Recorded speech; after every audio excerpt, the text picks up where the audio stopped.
Mga kabrigada, sinuspindi ni South Korean President Lee Jae-myung ang implementasyon ng isang 700 billion won o katumbas ng 28.8 billion pesos na loan project sa Pilipinas.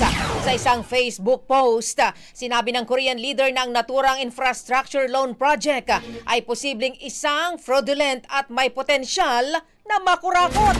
Sa naturang post, ibinahagi ni Lee ang isang exclusive media report sa Korea kung saan di umano'y itinuloy pa rin ang naturang proyekto sa ilalim ng Economic Development Cooperation Fund dahil o kahit na makailang beses na itong na-flag.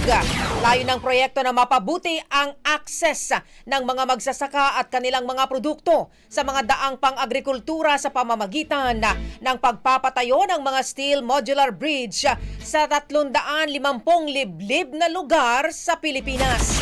Target na maitayo ang 210 na mga tulay sa Luzon, 88 sa Visayas at 53 naman sa Mindanao bago sumapit ang 2028. Kinilala naman daw ni Lee ang naturang investigative report na dahilan para mapigilang masayang ang 700 billion worth ng kanilang taxpayer money. Inanunsyo ng South Korea ang hakbang sa gitna na rin ng issue ng maanumalyang Ghost Flood Control Project dito sa Pilipinas. Ang bahaging ito ay hatid sa atin ng Drive Max Coffee. Ligayang tuloy-tuloy.